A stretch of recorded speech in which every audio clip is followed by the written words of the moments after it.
Okay, let's see this question. A hot air balloon is carrying some passenger and a few sandbag of mass 1 kg each, so that the total mass is 480 kg. Let's say suppose ऐसा कोई एक balloon है जिसकी इस basket में कुछ passengers भी खड़े हुए हैं और कुछ सैंडबैग्स भी यहां पर रखे हुए हैं।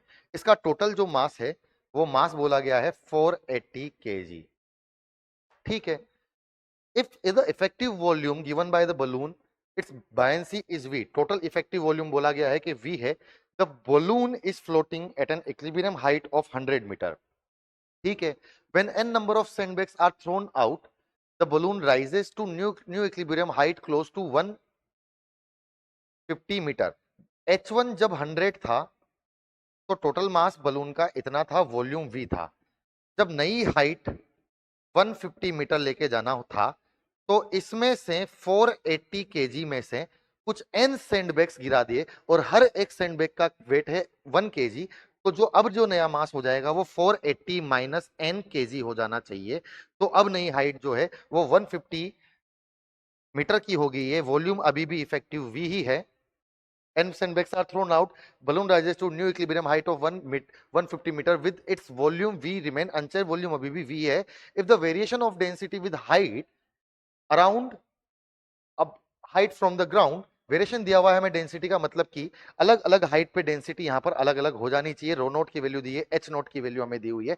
द वैल्यू ऑफ एन हमसे यहां पर पूछा गया है कि शुरुआत में जो आपने एन सैंडबैग्स गिराए वो कितने थे। तो यहां पर अगेन हम जो कंसेप्ट यूज करेंगे, that concept will be force of buoyancy. अच्छा, हमें ये चीज समझ में आती है कि शुरुआत में तो इसका जो टोटल मास था mg, that total mass was actually, तो ये 100 मीटर पर इक्विलिब्रियम में है, तो ये टोटल मास को हटा को बैलेंस करने के लिए ऊपर कोई ना कोई तो फोर्स आएगा। That force will be the buoyant force which is nothing but rho v into g. तो यहां पर अगर स्टार्टिंग में देखा जाए तो स्टार्टिंग में जो इक्वेशन हमें यहां पर लिखनी चाहिए वो इक्वेशन लिखनी चाहिए 480 g should be equals to rho 1 into v into g। Suppose this is the equation number 1। दूसरी बार जब इतना मास हो गया तब ये h2 हाइट पे चला गया। h2 हाइट पर भी 180 माइनस एन इंटू जी जो mg है उसको अगेन बाइंड फोर्स बैलेंस कर रहा है, पर उस नई हाइट पर अब डेंसिटी मान लेते हैं कितनी हो गई है, कुछ तो रो 2 हो गई है। सो let's say this is equation number 2। अगर मैं यहां पर दोनों इक्वेशंस लूं और दोनों इक्वेशंस को डिवाइड कर दूं तो बेसिकली वी जी और जी यहां से कैंसिल आउट हो जाएंगे। अगर मैं इसको रेसिप्रोकल कर लूं तो मैं लिखूंगा 180 minus n upon 480 is nothing but rho 2 upon rho 1। Let's say this is equation number 3। चलिए, हमें डेंसिटी के बीच में एक रिलेशन मिल गया है, डेंसिटी के साथ एन का एक रिलेशन मिल गया है। हमें बोला गया है कि ये जो डेंसिटी है ये वैसे हाइट के साथ चेंज हो रही है। तो जब हाइट h1 थी तो अगर मैं डेंसिटी लिखता तो मुझे डेंसिटी लिखनी चाहिए थी रो 1। जब हाइट h1 थी तब मैंने डेंसिटी लिखी है रो 1।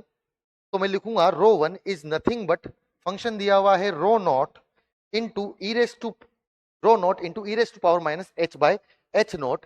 तो e raise to power minus h, अभी हाइट है h1 और h0 कांस्टेंट है जिसकी वैल्यू हमें 6000 दी हुई है। तो अगर रो 1 को लिखा जाए तो लिखा जाएगा rho 0 into e raise to power minus 100 upon 6000, h0 का वैल्यू हमें दिया हुआ है। सिमिलरली अगर मैं रो 2 को लिखूं तो मैं लिखूंगा rho 0 into e raise to power minus h2 by h0। तो इसको लिखा जाएगा rho 0 into e raise to power minus 150 जो नई हाइट है डिवाइड बाय 6000। अगर मैं अगेन इन दोनों इक्वेशंस को डिवाइड कर दूं तो अगेन मुझे रो 1 बाय रो 2 यहां पर मिलेगा कितना, rho 0 cancel out. So e raise to power minus 100 by 6000 upon e raise to power minus 150 by 6000। अच्छा, हमने यहां पर जो रेशो निकाला है वो निकाला है रो 2 बाय रो 1 का। तो अगेन हम इस रेशो को भी रो 2 बाय रो 1 कर दें तो basically this rho 2 by rho 1 will be nothing but e raise to power minus 150 upon 6000 upon e raise to power minus 100 upon 6000। अगर हम इसको ऊपर ले जाएं तो रो 2 बाय रो 1 को लिखा जाएगा e raise to power minus 150 by 6000 plus 100 by 6000, मतलब इसको लिखा जाएगा e raise to power minus 50 by 6000, 50 इसको कैंसिल आउट करेगा 120 टाइम, तो इसको लिखा जाएगा e raise to power 1 upon 120। Let's say this is equation number 4। अब इक्वेशन 4 और इक्वेशन 3 आर इक्वल, तो हम इनको इक्वेट कर देते हैं। So let's say equate equation number 3 to equation number 4। Equation number 3 बोल रहा है कि that rho 2 upon rho 1 is nothing but 480 minus n upon 480, और इक्वेशन नंबर 4 बोलता है that it is nothing but e raise to power minus 120। Now again a small concept of binomial हम जानते हैं यहाँ पर एक्सपोनेंशियल फंक्शन के लिए, that e raise to power minus x is nothing but 1 minus x upon factorial 1 plus x square upon factorial 2 minus x cube by factorial 3।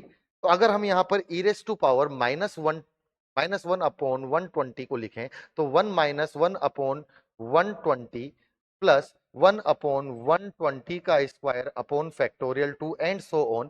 क्योंकि 1/120 already बहुत छोटा टर्म है तो हम हायर पावर्स को यहाँ पर नेग्लेक्ट कर देंगे, तो ई रेस टू पावर -1/120 को हम लोग लिख सकते हैं 1 - 1/120।